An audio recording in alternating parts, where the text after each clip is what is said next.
So today we're looking at this video called Reform or Revolution from 1830 to 1832 from our good old friend Historia Civilis, who we haven't seen a bit on this channel for many moons now, so it's pretty cool to be back to this dude. And I had to kind of recap the last few videos he saw because I kind of forgot a lot of things. And this is a really interesting series he's doing from like the time after the Napoleonic Wars. Well, it kind of began with the, with the Congress and basically how Europe was dividing itself after Napoleon's fall from power, all the way to now. So it's been this really interesting series about Europe pre-Napoleonic wars and just how things are not working well for Metternich.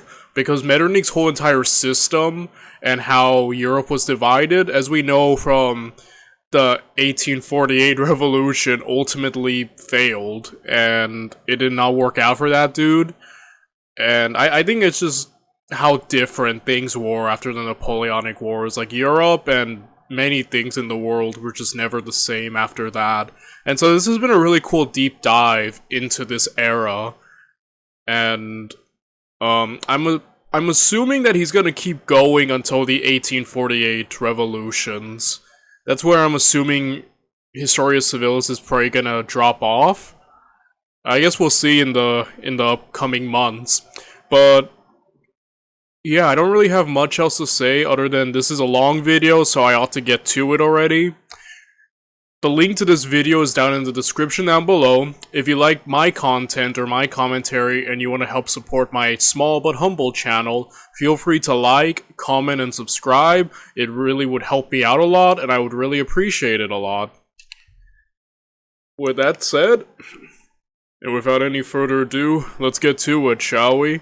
Let's look at Historia Civilis' Reform or Revolution, 1830 to 1832.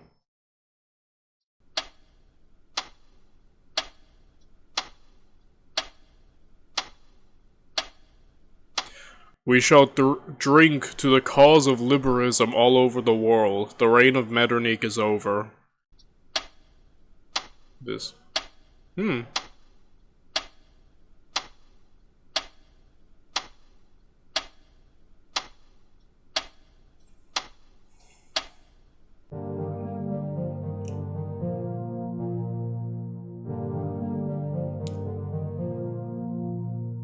In July 1830, the people of France rose up and removed their conservative and autocratic king, establishing in his place a new constitutional monarchy. The July Revolution hit Europe like a thunderbolt, but it was not unique. Next door, in the Kingdom of the Netherlands, the French-speaking population rose up against the Dutch-speaking government because of all things, a particularly moving opera performance. Within a matter of days, the people were armed, and there were barricades on the streets of Brussels. A month later, Belgium formally declared independence from the Netherlands. It was a civil war. Quite the opera performance, eh? Tides boosted. The King of the Netherlands responded to the crisis by inviting the 5 great powers to intervene, but he received a tepid response. The great powers each had their own problems at home. Over in northern Italy, there were significant liberal revolts that were inspired by the July Revolution in France. Austria was genuinely afraid that their entire network of states in northern Italy was about to collapse, so they invaded. Metternich, the Austrian architect of the post-war order, wrote at this time, "My most secret thought is that old Europe is at the beginning of the end." In the German Confederation, internal divisions between liberal and conservative states were growing, which led to confusion and dysfunction when trying to figure out how to respond to the liberal revolts across Europe.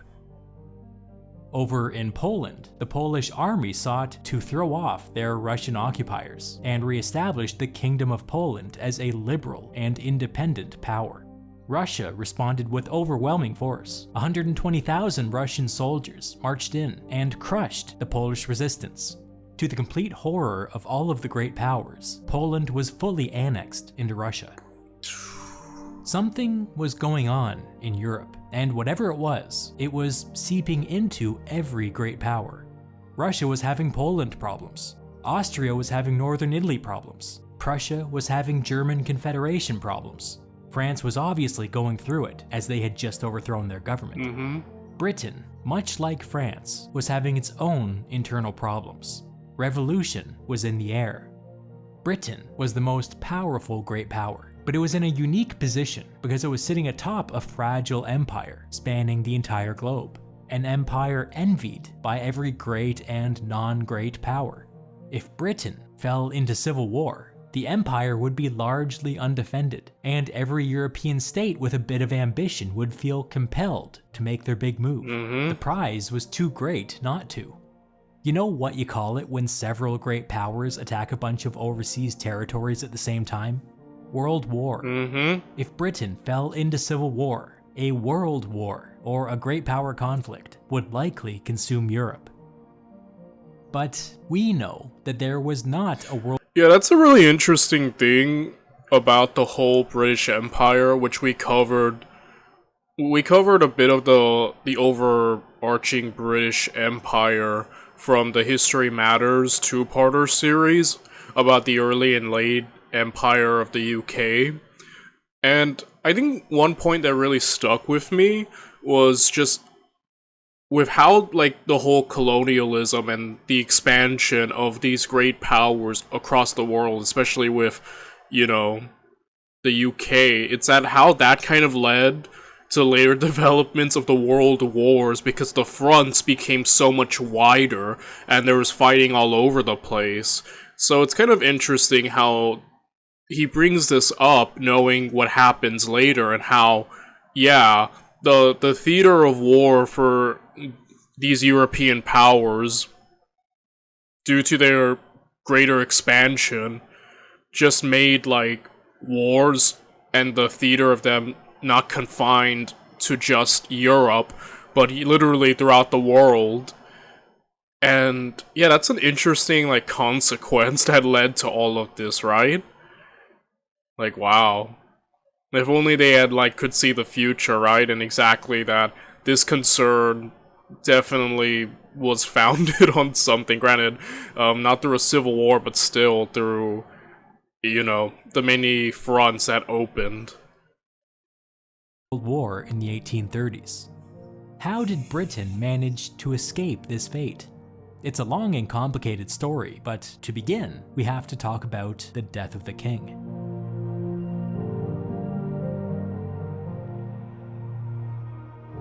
Britain's King George IV died on June 26, 1830, just as France's Charles X was preparing to issue the Four Ordinances, which triggered the July Revolution. The greatest thing that George IV ever did was die at the exact right time. That's a mean thing to say, but the people at the time were way meaner. In their obituary, the Times described their dead king, quote, "the character of which rose little higher than animal indulgence." Dang. The people hated him. He was a glutton and an ostentatious spender during bad economic times. A couple of days later, the paper couldn't resist going back to get one last kick in. Quote, "There was never an individual less regretted by his fellow creatures than this deceased king." Stop, he's already dead. He's already dead. Let the man rest. He had 10 children, but none with his actual wife. You had one job, idiot. And so the crown passed to his... Okay, yeah, to be fair, I can definitely understand the... Gosh, dude. 10 kids, you couldn't have, like, one legitimate heir. That... My goodness, bro. 64-year-old brother, William. William IV was a Navy man. Boats. Energetic, charismatic, he liked mixing it up with people, which was a breath of fresh air after the long, dark years under his out-of-touch brother, and their father, the mad King George III. Paradoxically, though, historian Edward Pierce describes him as, quote, "a man whose natural common sense was warped by an ignorant and irrational fear of the working class." He was, after all, a 19th century monarch. Yeah. He liked people, but, you know, the right kind of people.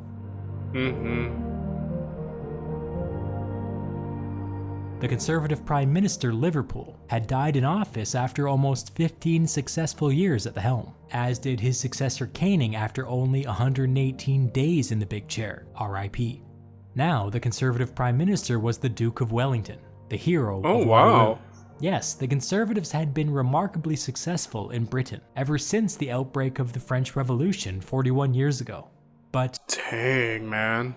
That's really interesting to see Wellington there. Like, obviously, the furthest we've got with Wellington was after Waterloo, but it's cool to see his career and what he did afterwards, and how active he still was. That's pretty cool. with peace, the Conservatives were kinda losing their mojo. Historian Eric Hobsbawm argues that throughout the 1820s, Britain was increasingly caught up in anti-revolutionary hysteria. They were quite literally stuck fighting the last war, which was increasingly producing political paralysis. What does Hobsbawm mean by anti-revolutionary hysteria? The most striking example was the Peterloo Massacre of 1819, where the government completely overreacted to 60,000 peaceful protesters by ordering a cavalry charge. Dang. The carnage was horrific. 500, 700 injured, over a dozen killed. The protesters were calling for reform.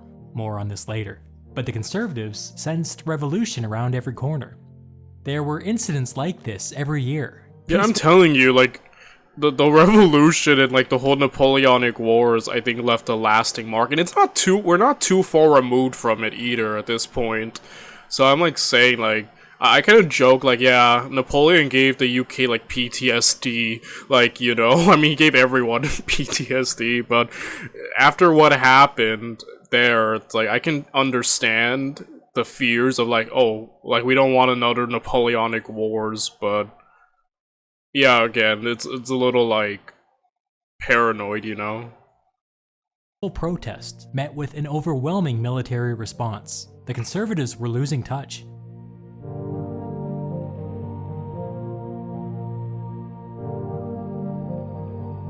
Influencers aren't new. Upon the death of the king, it was standard practice in Britain to dissolve Parliament and call a new election.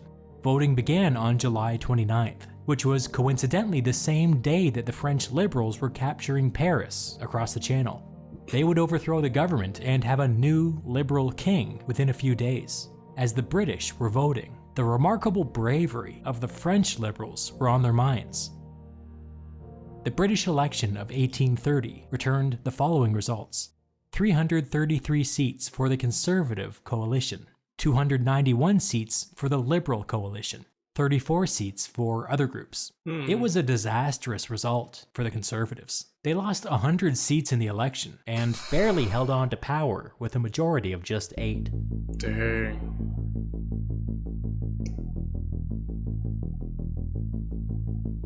The Liberal coalition was led by a 66-year-old aristocrat named Earl Grey. Yes, that Earl Grey, the tea guy. In November, Yes. King William IV opened Parliament. He addressed the political instability across Europe, and in particular the ongoing situation in Belgium. The speech came off as unusually fearful and aggressive, and he made it sound like Britain might try to stabilize things by marching against liberal Belgium. This was new information, and it alarmed every liberal Whig in Parliament. Grey spoke up. He criticized the king for language directly opposite to the principle of non-interference, by which he meant, you know, peace. He continued, "If danger is all around us, the way to go is by securing the affections of your fellow subjects, and by redeeming their grievances. And, my lords, I will pronounce the word, by reforming Parliament." Yeah. He continued by warning the king that if they stayed on their present course, the instability in Belgium and France and beyond would eventually come home to Britain. The British people had learned one important lesson by watching the July Revolution play out across the Channel in France. They learned that the whole thing was entirely preventable. They learned that rampant authoritarianism makes the state more fragile, and that proactive reform can actually stave off revolution. The Conservative Prime Minister Wellington responded to Grey's speech and said that he disagreed with Grey's analysis. Referencing the domestic unrest of the past decade, he accused the Whigs of whipping up the people for political gain. An insane thing to say. The Conservatives were in the habit of Dang, man. Holy crap. ordering the military to attack peaceful protesters. And that was the Whigs' fault? Insane. The protests were happening for a reason. The people were Yeah, Earl Grey. Oh my goodness. Yeah, Earl Grey's, I think, making more sense to me. I think his side is completely logical. And yeah, I'm interested. I feel like he's about to be like a much grander character in this video. But I feel like he's speaking the most sense at the moment right here. were angry and demanding real reform after 40 years of mostly conservative rule. The mood out in the country was real. But Wellington didn't want to see that. He said that reform opened the door to revolution, and that it was therefore his duty to resist reform in any form. This was a radical position to take, even for a conservative. Yeah, that really is, because reform, I feel like, at times is kind of necessary. Especially, like, some of the best, like, rulers, and, like, emperors or stuff are people who reformed, people who got with the times, and, you know, for all the faults and flaws of Napoleon, he was overall really good for France during his rule, minus the constant wars. But, you know, like, his reforms were really good and, like, praised and, you know, left a lasting legacy. Like, reforming, I think, is a good thing. So that's wild. But I'm getting, like, from the conservative side, obviously, this entire new Europe is shaped, basically, I feel, from the Napoleonic Wars. Everyone spent, like, 20 years trying to take down that dude. And that's fresh on everyone's mind, you know? And even Wellington had to fight at that time and directly fought Napoleon. And really, it's just, you know, from Metternich to everyone else, to all these great leaders and powers, they just don't want that again. And, you know, I guess you kind of, how do you say, tie in reforming and major change to the revolution that happened. And I guess that the mindset is, we don't want that to happen, and, you know, no major change, I guess. But at the same time, I think Earl Grey is completely right. The people do want change, and it's best to be the ones, you know, like he's kind of telling the king, it's best to be the ones to bring it about, lest they take matters into their own hands, you know? Essentially, take the initiative, and you do the reforms, or else things will go out of control, and then the people will be forced to take it into their own hands, like other places. So again, I think reforming is a good thing, and I feel like every time we've seen it in this channel's history, it's always a good thing. Granted, as long as you have capable people to execute said reforms, and they're not too dramatic, you know, at least off the bat, because again, at the same time, people do fear change in a sense. Like, change is good, but, like, you know, it's something you kind of have to ease into. Like, something too radical off the bat usually might become a bit, like, iffy. So, I don't know. I think I can see where the conservatives are coming from, though I think Earl Grey has a better mindset. I mean, I could be wrong, but, like, you know, I'm kind of find myself leaning towards his side at the moment. And many of his fellow Tories were surprised and worried at the government's rigidity.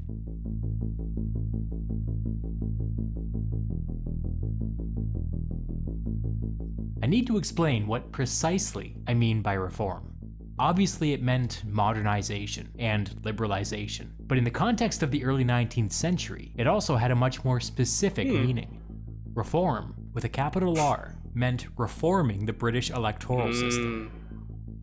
We cannot proceed until you, dear viewer, have a foundational understanding of the British electoral system as it existed in 1830. Alright, hit me.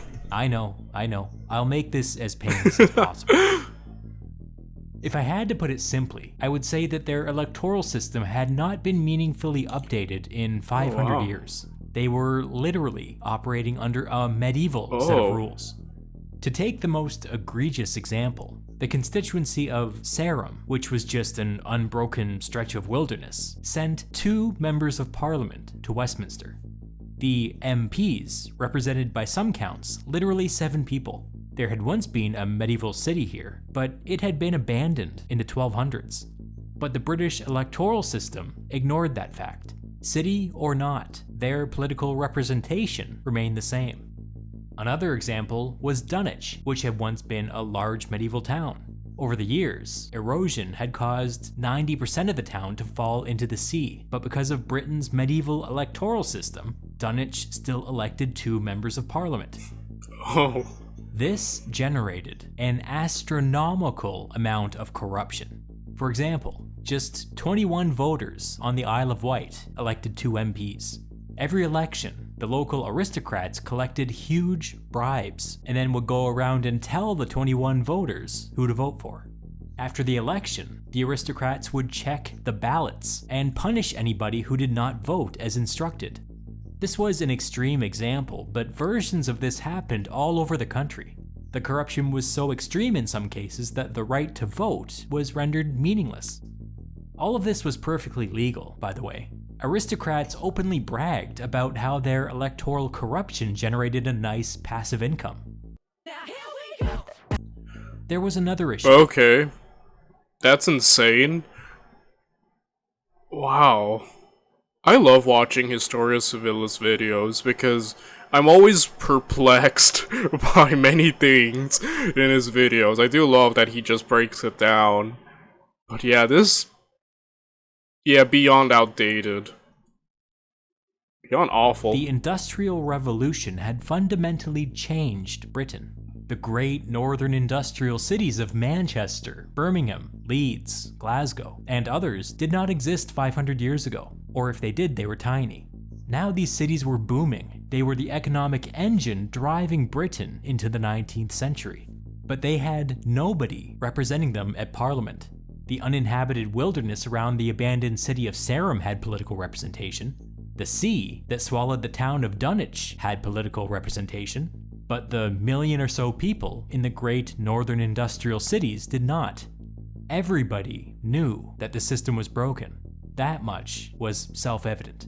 The problem was that all of this corruption favored the old conservative aristocracy, and there was no incentive for the conservatives to change it. That makes sense. This was the system that was being protested when the British military attacked 60,000 peaceful protesters at the Peterloo Massacre. Protests continued through the 1820s. It was the cause du jour. It was the popular issue that was alienating the poor and the young, turning them against the rich and the old. But the conservatives couldn't see this. They couldn't see what was happening out in the country. They saw protests and they only thought of revolution. So when Lord Grey said that he had been a reformer for his whole life, this was what he was talking about. Grey had been arguing for 40 years that Tory political power was built upon a foundation of corruption. He believed that if the electoral system was not reformed, the great northern industrial cities would rise up, July Revolution style, and demand a seat at the table. If that happened, the whole political order might be overthrown. It was an existential crisis for the country. Prime Minister Wellington, by resisting reform in any form, was making a ridiculous argument. What, England's second largest city was just going to have no political representation at all, not only today, but 100 years from now? Nonsense. Grey was right. It was only a matter of time. Either Parliament got their act together and fixed this broken system, or the people would rise up and fix it for them.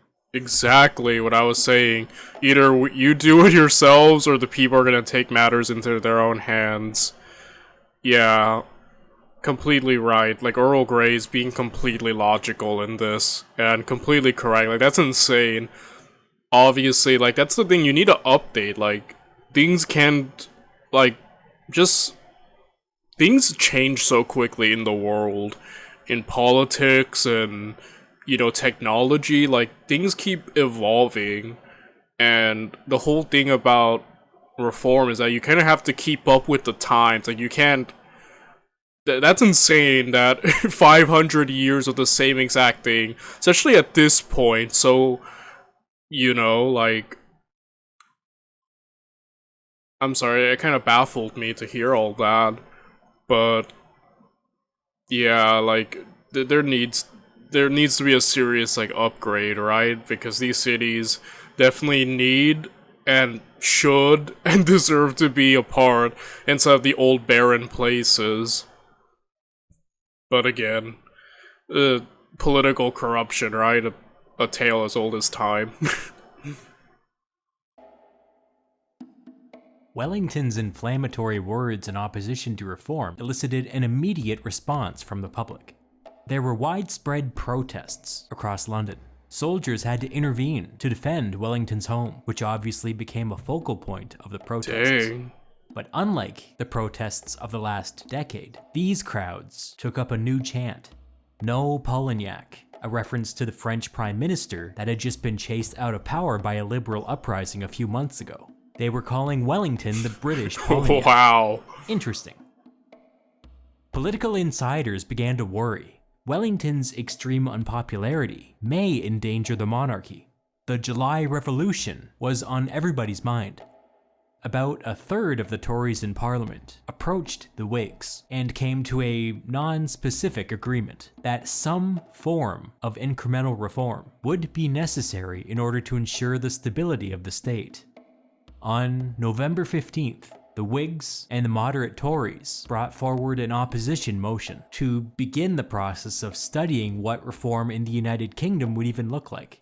To everybody's surprise, the motion narrowly passed. Prime Minister Wellington had clearly lost control of Parliament. He resigned the next day. Also, protesters got through the soldiers and set his house on fire. Not a good day for old Wellington. Yeah, not your brightest moment there, old sport. But, that's an interesting thing. Like, to see Wellington's failure in politics. Like I said, I only knew Wellington, obviously. We've only covered him and his exploits in Spain and the Napoleonic Wars, where he was, many people say, the second best general after Napoleon, and I definitely can see that for sure, and, you know, understand that. So, yeah, but unfortunately, in the game of politics, he was not as fortunate.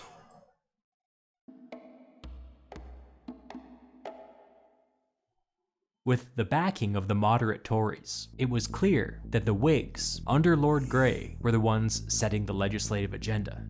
The king asked him to become the next prime minister, and he agreed. Grey knew that he had a monumental task ahead of him. He was already 66 years old, and not in terribly good health. From the beginning of his term, he complained of the immense burden of the office, and of the physical toll that the stress took on his body. Grey's first task as Prime Minister was not an easy one. He needed to get the king on board with what needed to be done. In the 1830s, the British king was still powerful enough to kill legislation if he chose to.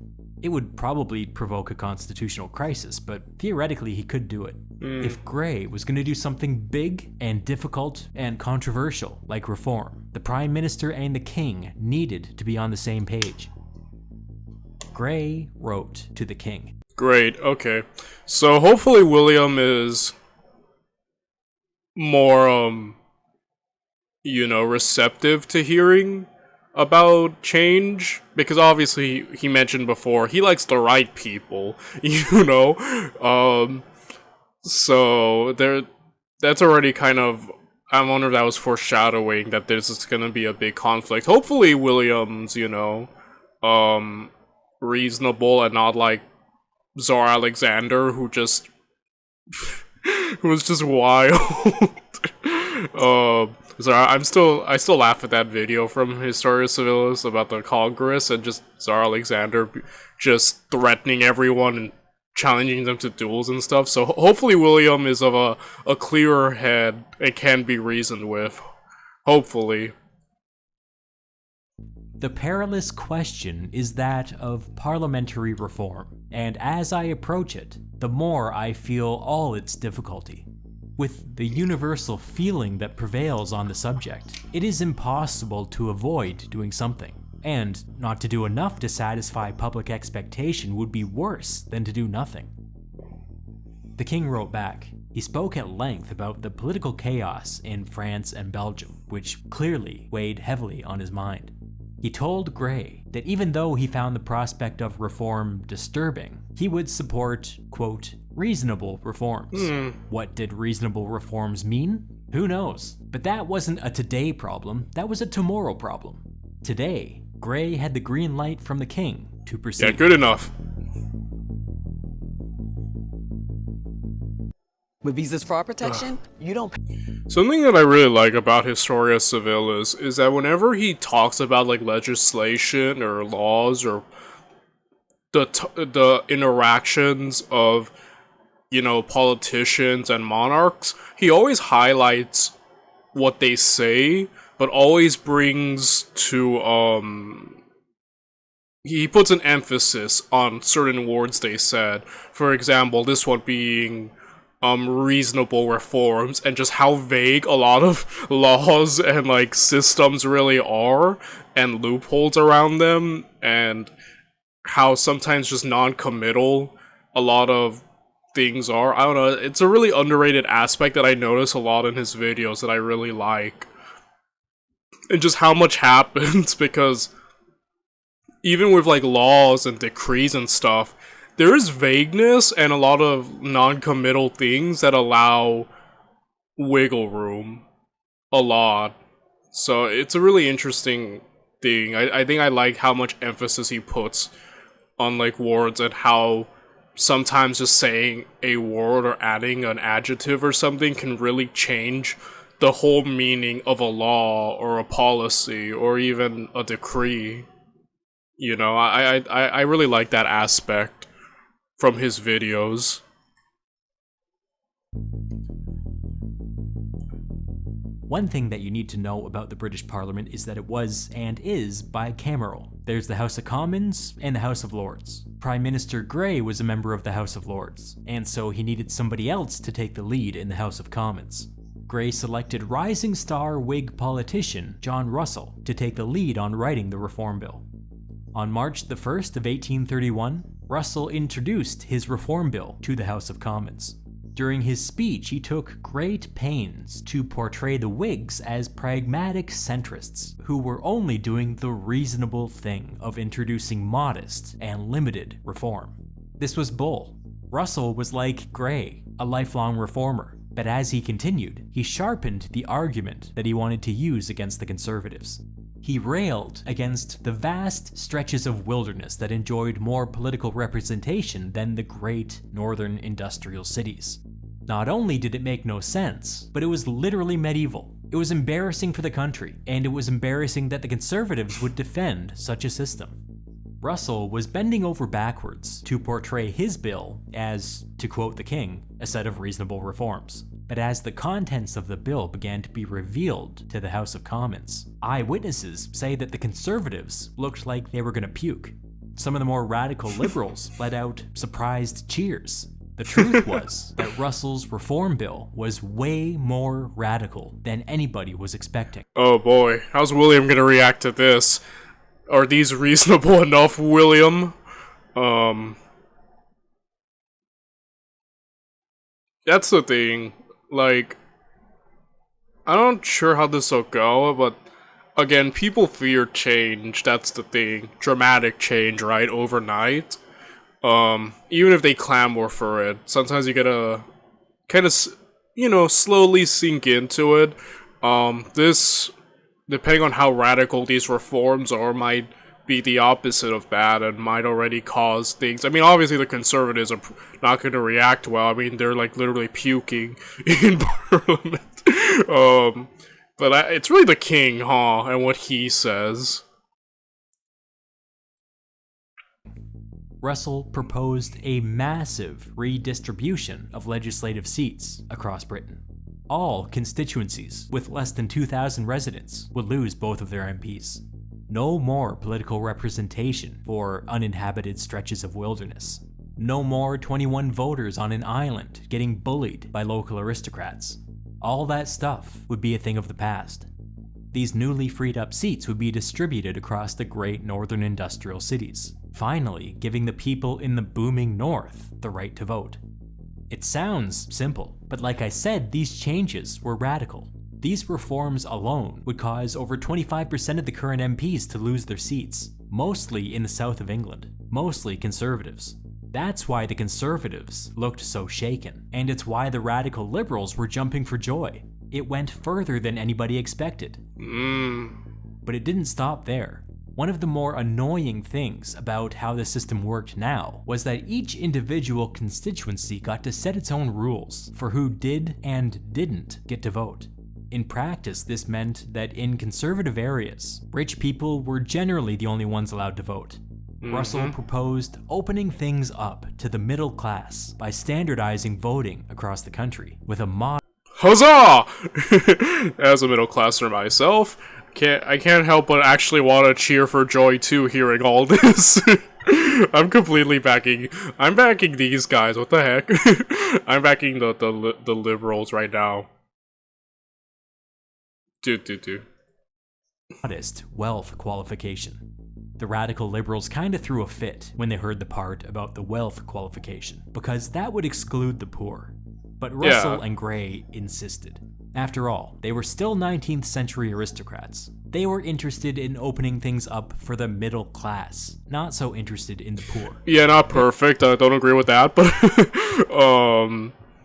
still better, sounds better than before where it's just the aristocrats, right? Very ungroovy of them, but that's how it was. Not very cash money. Russell had been speaking for over 2 hours, and when he finished, there was pandemonium in the House of Commons. The Tories accused him of pushing not for reform, but revolution. They accused him of trying to dismantle the aristocracy. Russell defended himself. He was only trying to bring the British electoral system out of the Middle Ages. That was all. One Whig MP named Thomas Macaulay rose to speak in Russell's defense. He said, "Our ancestors would have been amazed indeed if they had foreseen that a city of more than 100,000 inhabitants would be left without political representation in the 19th century, merely because it stood on ground which in the 13th century had been occupied by a few huts." He told the conservatives that Russell wasn't pushing revolution. The status quo was inviting revolution. He warned them that if no action was taken, the aristocracy, the country, and even the king himself would be in danger. Debate began in the House of Commons, and it dragged on for weeks. Day by day, Russell continued his fierce defense of the bill. He repeatedly pointed to the July Revolution in France, which was still fresh in everybody's memory. How was it caused? He asked. Were Charles X and his ministers too ready to come forward with plans of reform? No, obviously not. Russell continued. If the people were properly represented, they would not make that revolution. Hey, look at that. John Russell just made my argument for me. The lack of reform and the rising authoritarianism in France in the 1820s made the state increasingly brittle, and then in July of 1830 the state shattered. Russell was arguing, and I completely agree with him here, that Britain, by resisting reform, was walking the same path. The conservative Tories started to get worried that the conservatives have had no good argument against any of these logical reasonings from, you know, the other side, which kind of tells you that how correct they kind of are. Like I said, I'm leaning towards Earl Grey's side and Russell's side, you know, because it is logical. And the conservatives have nothing to combat this. They've had no good arguments other than, we don't want it, we will resist, you know. So yeah. Opposition to the bill wasn't getting through to the public. they changed tactics. Of course they supported reasonable reform. Who wouldn't? It's reasonable. But why was Russell in such a rush? Why was he trying to shove this giant bill down their throats without a robust debate? This is a classic tactic. Can't criticize the policy, criticize the process. You might ask yourself, if the Conservatives didn't like how Russell was doing things, where was the Conservative reform bill? My dear boy, it didn't exist, of course. But you already knew that, didn't you? The Conservative response... Because they don't want change, that's the thing. Of course they're not going to propose a bill, right? They kind of want things to kind of... They want the status quo to remain. So why would they make their own thing? It would kind of be redundant, because even if they did, I'd imagine they wouldn't really change anything.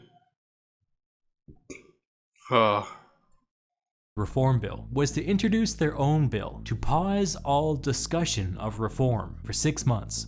They said that they wanted time to study the issue. A lie, obviously. They could see that Russell's arguments were beginning to catch fire with the public and wanted to put a stop to that. Catch fire. That's foreshadowing. Oh.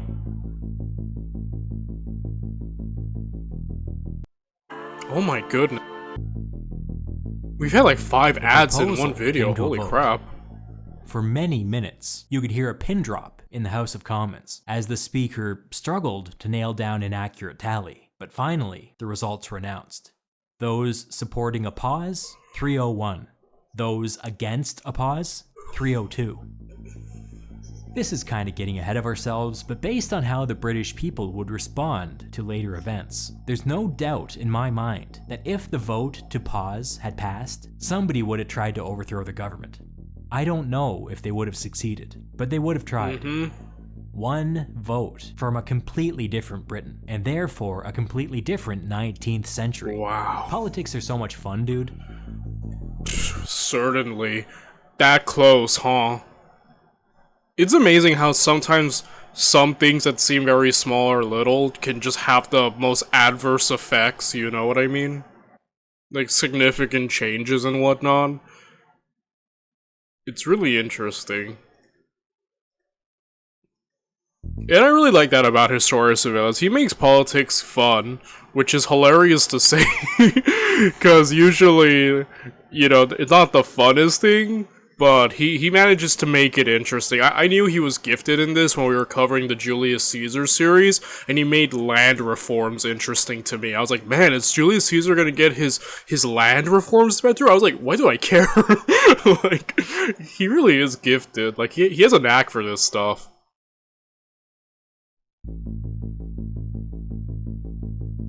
The Tories were obviously disappointed at the setback, and so they adopted a new tactic. They proposed an amendment to Russell's bill that would prevent the destruction of any constituencies. It sounded innocuous enough, but as we've already established, it undermined the very foundation of reform. The whole project was centered around destroying overrepresented constituencies in the South and creating new ones in the booming industrial North. If they couldn't achieve this basic redistribution, then the entire reform effort would be reduced to nibbling around the edges. The Conservatives argued that this amendment was a very minor compromise that would make everybody happy. What they weren't saying was that it would destroy reform. On April 20th, the Conservative amendment came up for a vote. Everyone knew that it would be close. The final tally came in, 299 to 291. It passed. Oh, wow. Russell, the mastermind behind the bill, was completely shattered. Dang, man.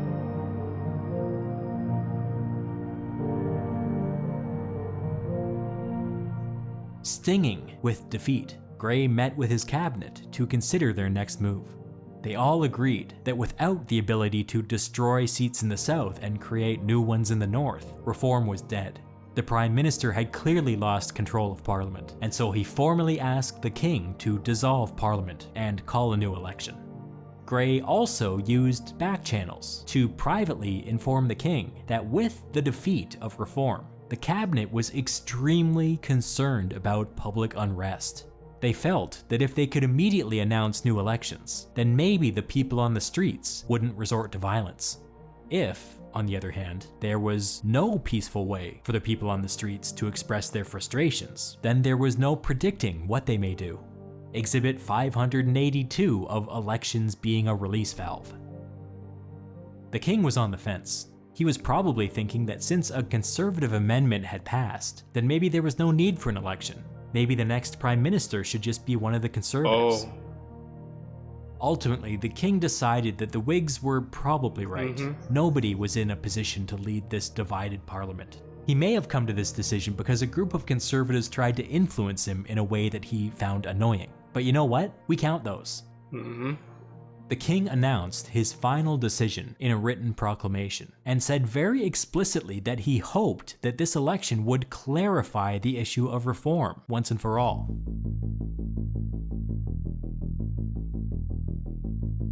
The election campaign kicked off, and the Tories immediately got busy spreading rumors that thousands of poor laborers were refusing to work because the reform bill promised that they would never have to work again.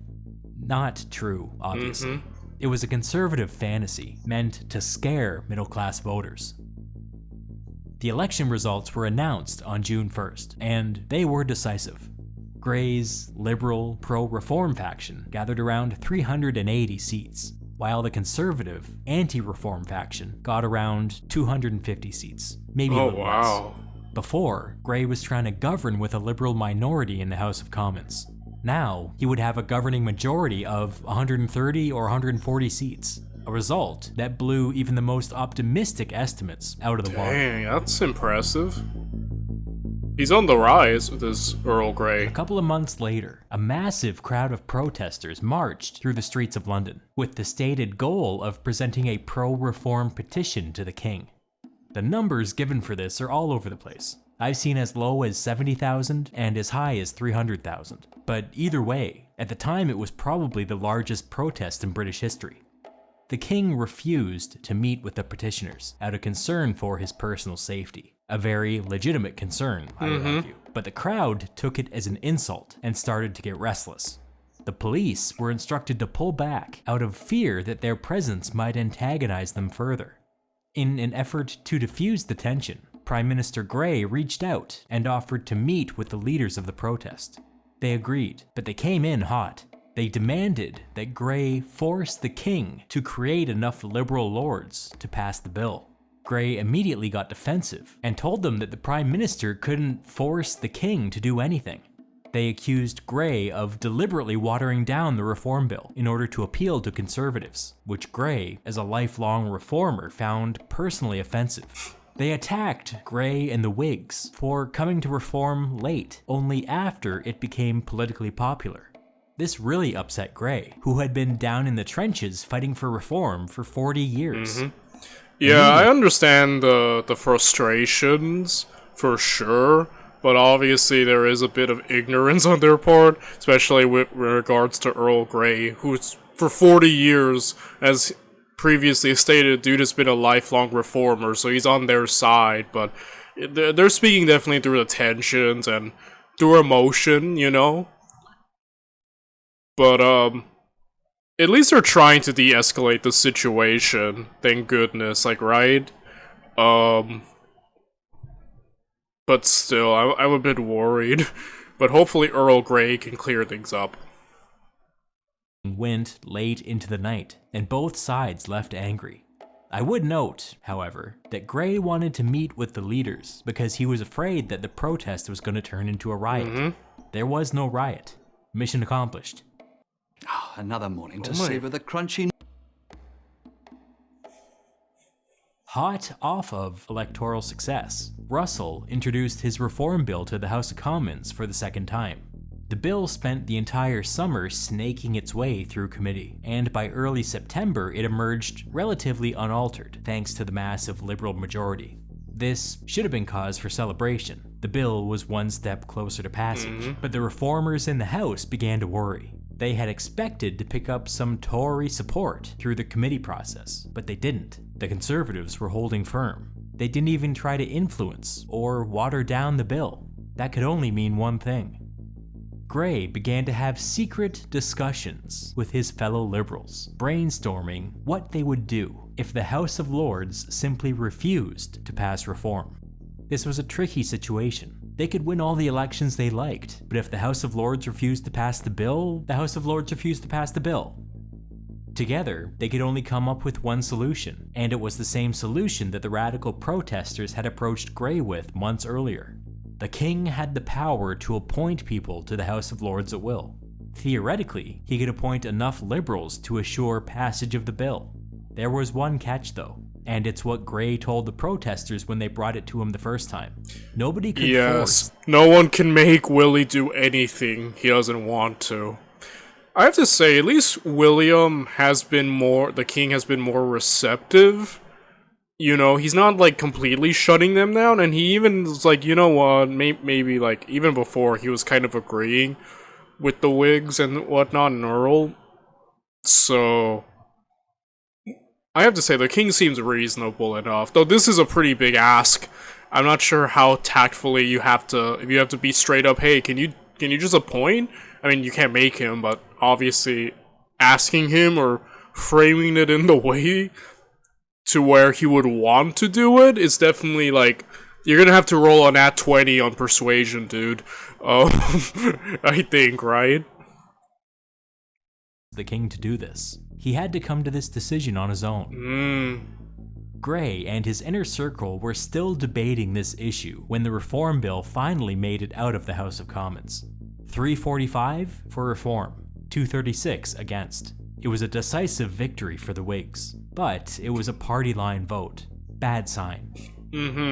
Grey and the Whigs were not at all sure how reform would be received in the unelected House of Lords. This was uncharted territory. Surely the recent Whig election would count for something, right? The House of Lords scheduled a vote on reform almost immediately. 199 against reform. 158 for. It was exactly as the Whigs had feared. Dang. The House of Lords had unceremoniously taken the reform bill out back and shot it in the head. It's what the Conservatives had been planning to do all along. Reform was dead. Oh, that's bad.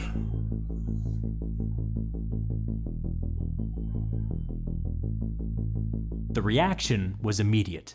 Crowds gathered outside of Parliament, and as the Lords left the building, they were pelted with both objects and insults. Over the next 4 days, the homes of several prominent lords were besieged by angry mobs, and some were even stormed and looted. Many members of the House of Lords chose to go into hiding. The unrest quickly spread. In Bristol, the homes of 45 wealthy families were stormed, looted, and burned, as was the mayor's residence and the local prison. The riots only ended when the British military got involved. Dozens were killed, hundreds wounded.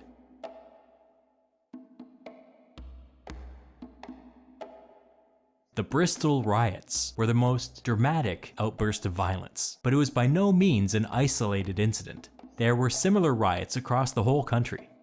In Paris, the wife of the British ambassador wrote an ominous letter saying that the British had just, quote, made their own 25 July, which of course was a reference to France's July Revolution.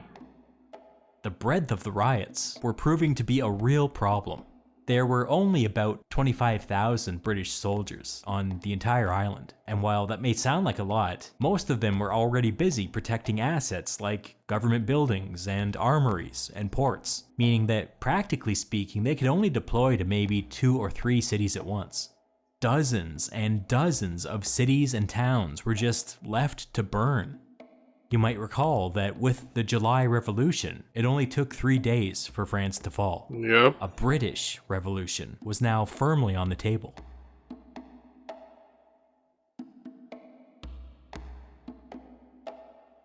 Back in London, the political class was deeply shaken by the violence. Wealthy aristocrats, thinking only of the public good, began stockpiling weapons and hiring private mercenaries to protect their homes. The same idiots that had campaigned against reform were now preparing. Oh boy, ain't this the consequence of my actions? Yeah. It goes to show you, right, that They were definitely not on the right side of the entire conflict.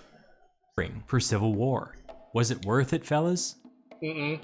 A radical left-wing newspaper named Poor Man's Guardian, amazing name, ran a front-page story titled, "What Will William Guelph Do?"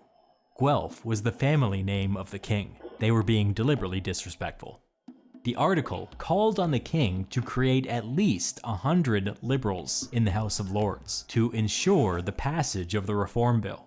It went on to remind readers of the violence that Britain was seeing. It was only a matter of time before one of the lords was killed.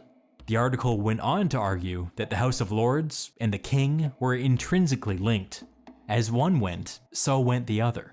The paper was dancing around it, but they were saying that it was only a matter of time before the people rose up and killed the king. Yeah, kind of like a veiled threat or warning, rather. The article concluded with this chilling statement about the British monarch. He cannot save himself. He must go sooner or later, so let him do some honest work before he goes. The time. Yeah, there it goes, right? The war, they said, like, really ominous, and I kind of can be looked at as a veiled threat, essentially, towards the king. A much more mainstream paper wrote the following. What have the Lords done? They have done what they can never undo. The House of Lords will never again be on the same foundations in the confidence of the people. Continuing later. The nation willed it. The Lords forbade it. Will the nation give way, or will the Lords? Cascade Platinum Plus has a grease. Prime Minister Grey took some time to take the temperature of the country, and then informed the king that despite his defeat in the House of Lords, he would not be resigning. He would continue to fight for reform.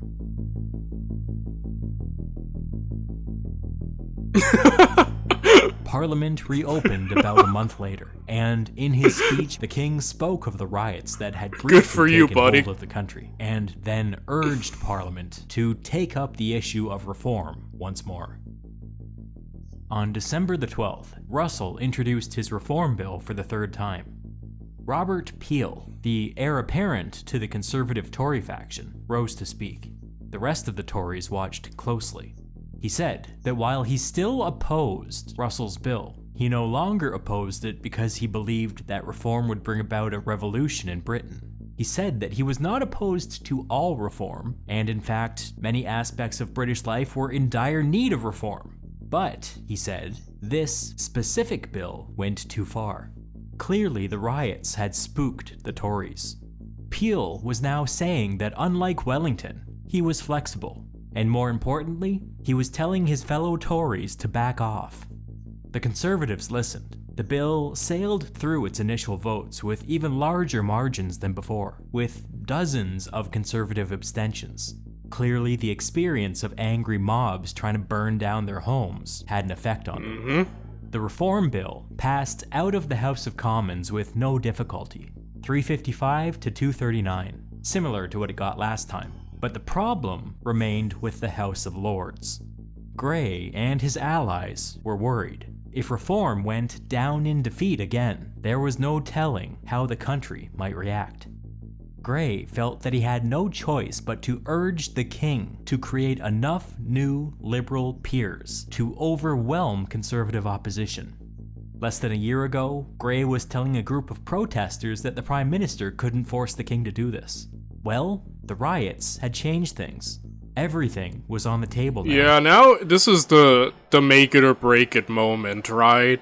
After I think everyone now has a taste of what the people are willing to do, hopefully, you know, Willie, like, manages to, you know, realize this direness of the situation and know that it's time to, you know, how do you say, give concessions and hopefully be reasonable more now than ever.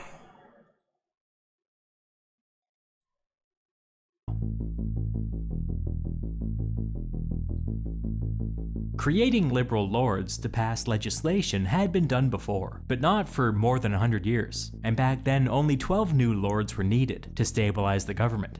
This time, overriding conservative opposition might require 40 or 50 lords. Grey knew that the king wasn't that keen on reform to begin with. There was no way he would go for such a radical scheme. At the beginning of the new year, the king and Prime Minister Grey got together for a lengthy meeting. Grey suggested that the king demonstrate his seriousness in the matter of reform by creating 10 or so liberal peers. You will notice, Grey strategically picked slightly less than the 12 created more than 100 years ago, but obviously it was far less than the 40 or 50 needed. Grey was hoping that the conservatives would take this threat seriously, and that there would be no need to go further. Okay, alright, okay, he's using some psychological warfare. It kind of is a war. Politics in its own way is a war. But with less, I mean, there is violence as we see, but it's like a psychological, like, chess game, really. And that's why it's so cool to see these videos, because it kind of gives me a cooler perspective on the world of politics. But he's really trying to play, like, some chess right now. That's kind of like, see, like, maybe more will happen if you don't comply now. So I kind of like that approach, that, again, he's using, like, psychological warfare. I really like that. The king was reluctant to create any peers at all, but after talking it out with Grey, he agreed to appoint the sons of some existing liberal lords. In the king's mind, this would be less bad, because it would just be a temporary thing.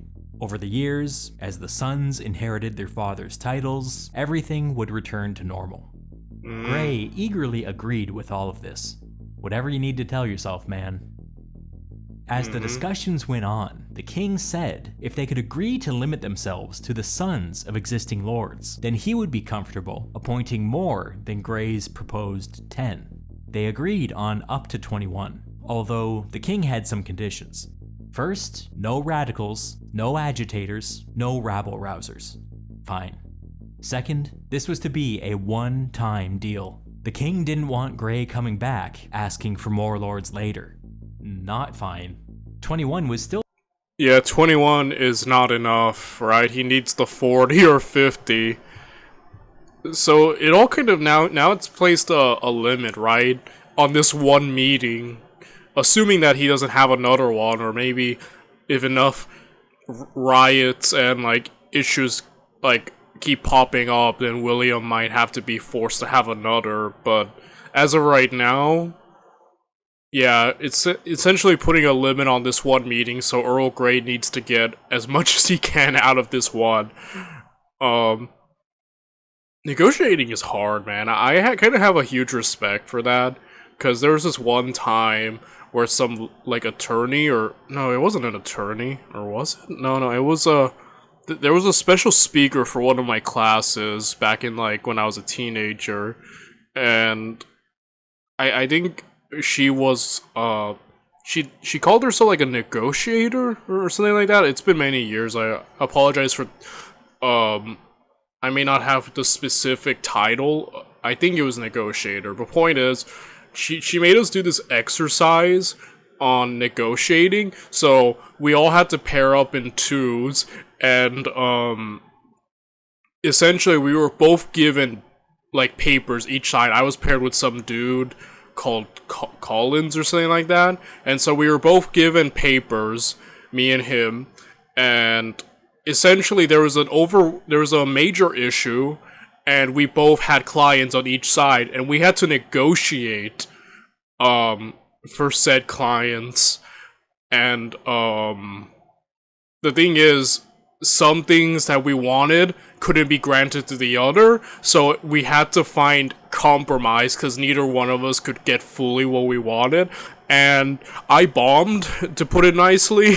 I really failed, because at the end, I think he ended up with way more than for his client than I did for mine. So it wasn't even that great of a compromise. It really was. He had defeated me, and I was like, yeah, I'm not built for this. I'm not built for negotiating and crap like that. I think it's because I was a bit more kinder back then, and definitely more willing to just, as long as we can agree on something, even though it ended up the agreements that I gave into favored him more. I think I'd be better now, because I'm not as kind or as much of a pushover as back then, but who knows. Either way, it was a difficult task that made me realize I'm not built for that.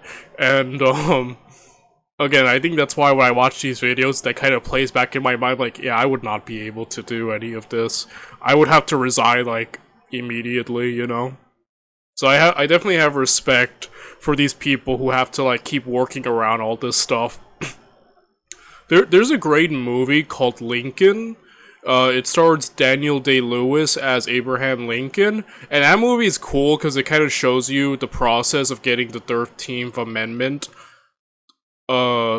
passed and whatnot, and just the complications to get this one thing passed. It really is kind of just cool to see the battle of politics. It really is its own war, you know? Far short of the 40 or 50 they would need to pass this thing. But Grey thought that it was a miracle that the king was agreeing to any of this, so he accepted his conditions and got to work.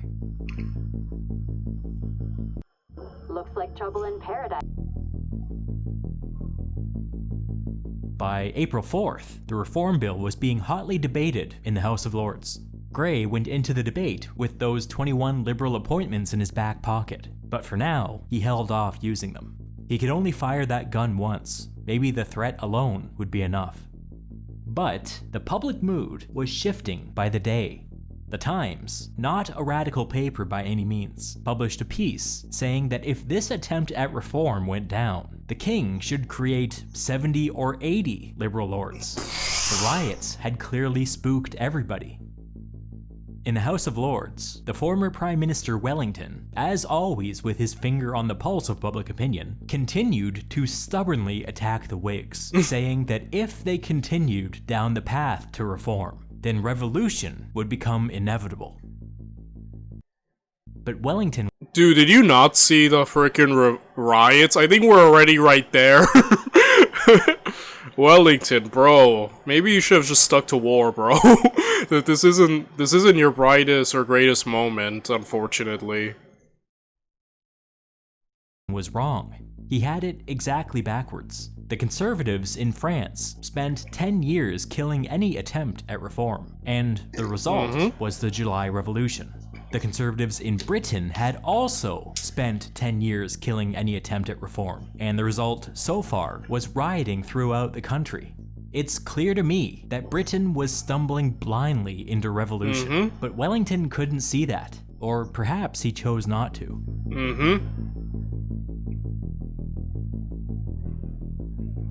The Conservatives in the House of Lords tried every procedural trick in the book to delay sending the bill to committee, but ultimately failed.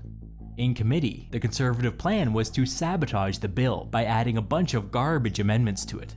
The Whigs were able to swat away most of the amendments, but to Grey's shock and surprise, a big one got through. The Conservatives appealed to some of the more cowardly Whigs that were worried about their jobs, and successfully attached an amendment to the bill that would delay the redistribution of constituencies to the north for 2 years. Oh my goodness. Redistribution was the centerpiece of reform. They needed it to empower the great northern industrial cities. Grey had been defeated for a third time. Dang, man. The next day, Grey resigned as Prime Minister. Oh, that's sad. That's sad, because Earl Grey had the right mind. I think I've agreed with the Whigs the entire video. Like, I agree completely with the reforms and the changes that are needed. So it's kind of sad that he's kind of demoralized now. How could you not be after all these setbacks? Like, the dude, he really tried his hardest. But at the end, yeah. That sucks.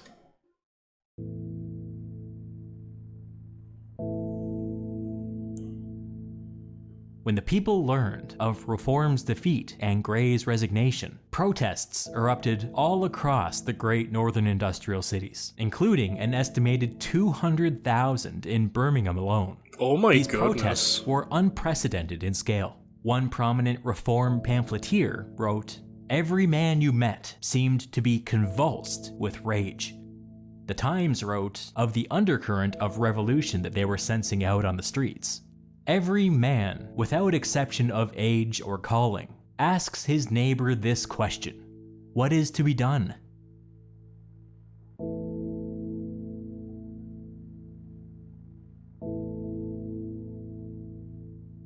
The king invited Wellington to serve as his next prime minister, but told him that for the sake of the country, he expected Wellington to push some version of reform.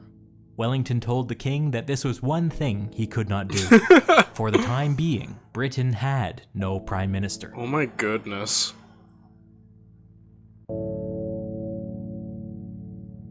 Freaking Wellington, days dude. later, while appearing in public, the previously popular King William was booed and hissed. Public opinion was turning once more, and this time it would not spare the king.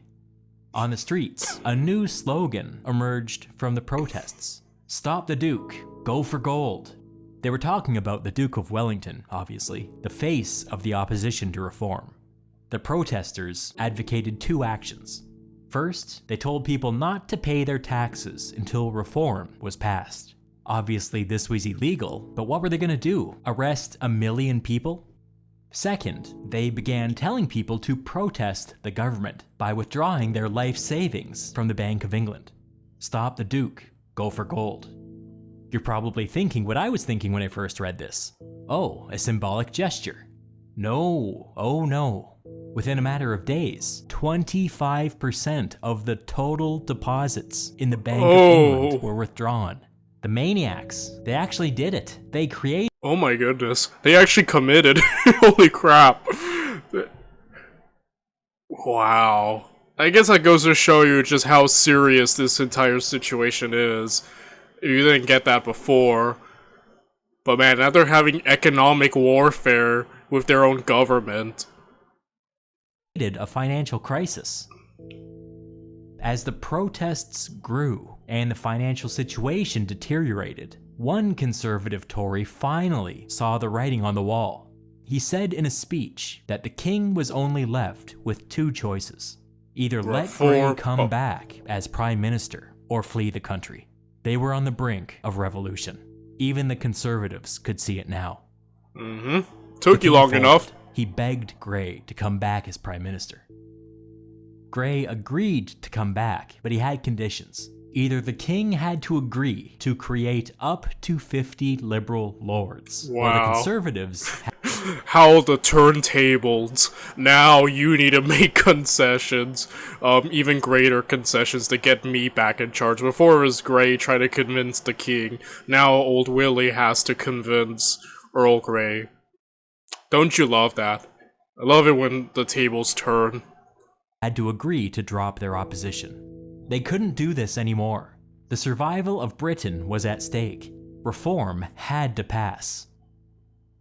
The king told Grey that he would try to convince the conservatives to back off. But apparently this didn't go very well, because within a few days he wrote to Grey to tell him that he would begin to work on a list of 50 potential liberal lords.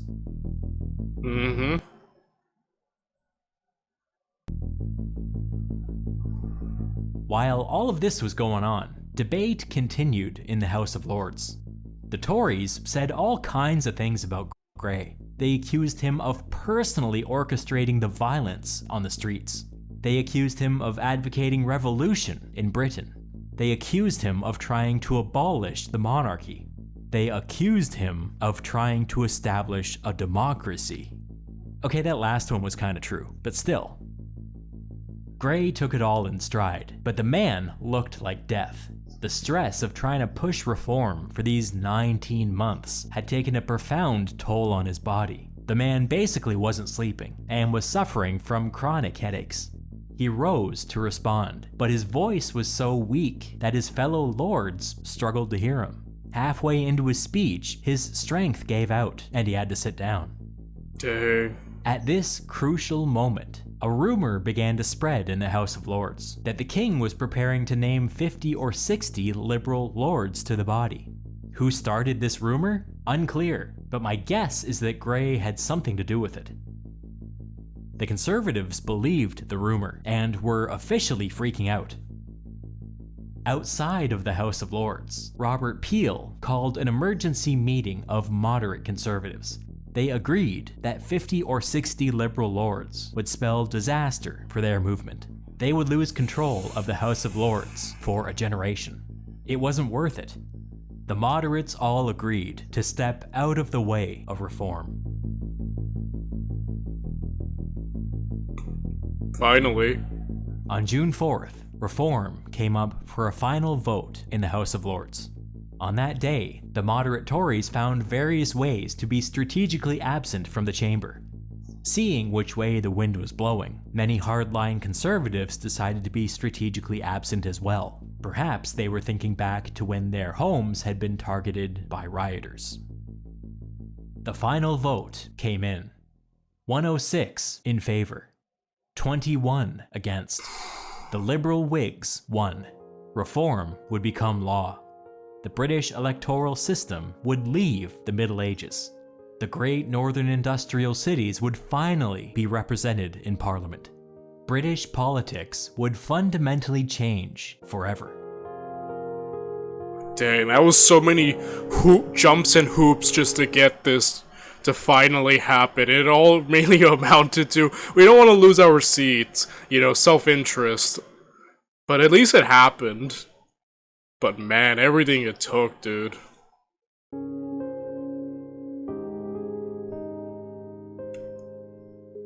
There were spontaneous public celebrations all across Britain.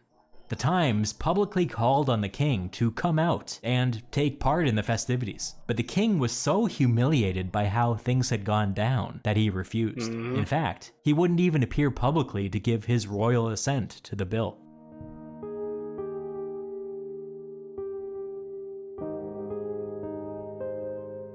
It's important to stop and recognize the bullet that Britain dodged here.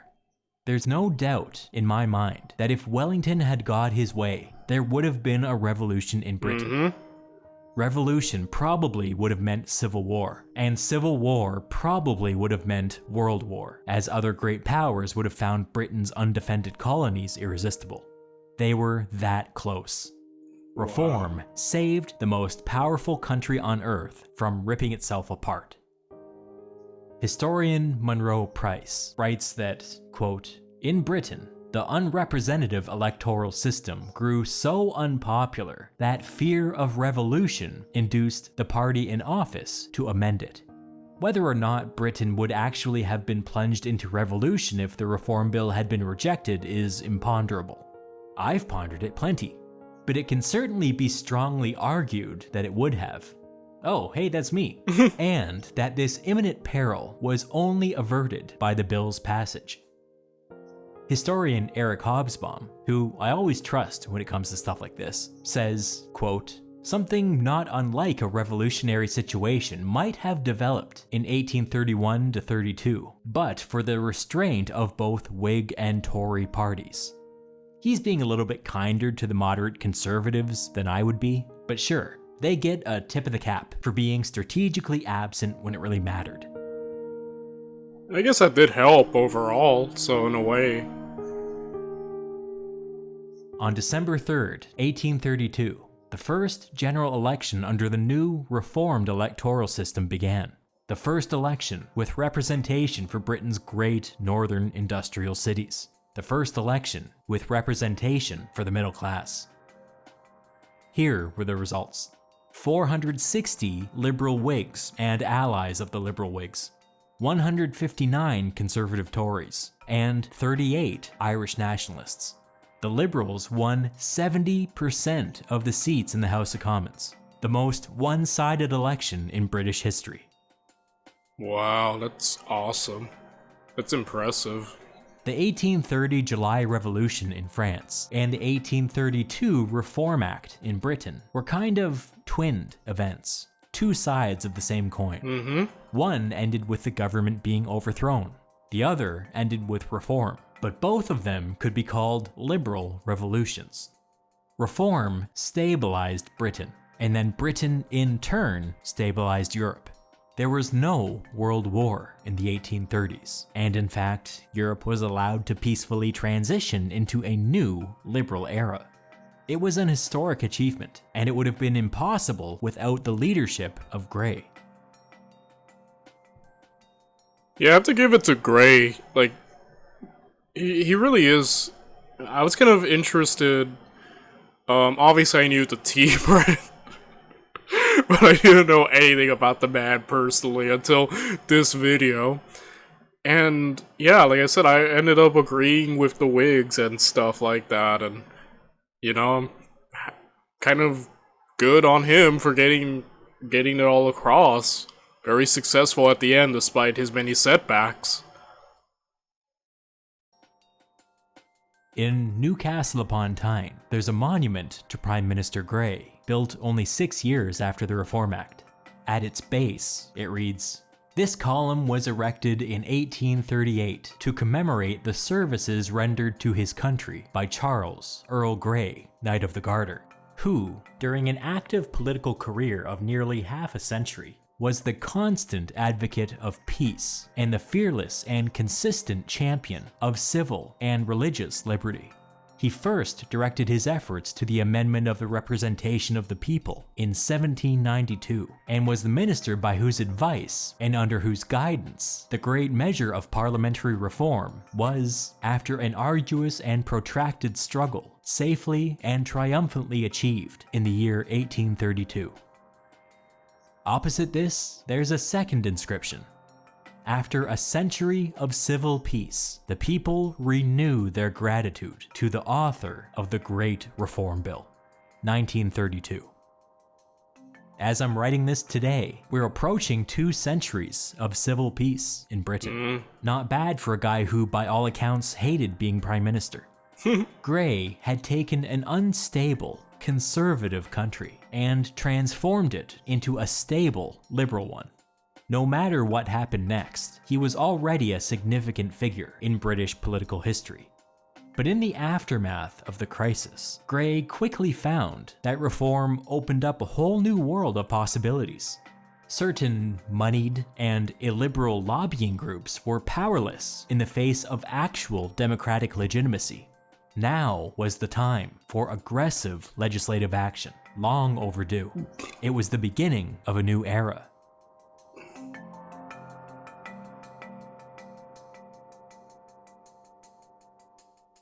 It was clear that the immediate danger had passed, but the question was, how long could Britain remain a stable, liberal country? The island was at peace, but what about the colonies? The sad truth was that Britain's liberal revolution stopped at the water's edge. The colonies were still as authoritarian as ever, only held in check at the barrel of a gun. Most British colonies were just one uprising away from revolution. The status quo was not sustainable. Grey's job was only half done. If he could take the liberal revolution one step further and extend it out into the colonies, then Britain would be able to remain a stable, liberal country not just today, not just tomorrow, but for the rest of the century. How could he do this? By fully eradicating slavery in the British Empire. Heck yeah. Huzzah! And I'm assuming that's going to be the next video we're going to tackle when he eventually releases it. So overall, this was another awesome video. Again, I love Historia Civilis and the way he manages to make politics engaging and fun to learn about. So, again, love the dude, and I'll see you guys tomorrow. Bye, everyone.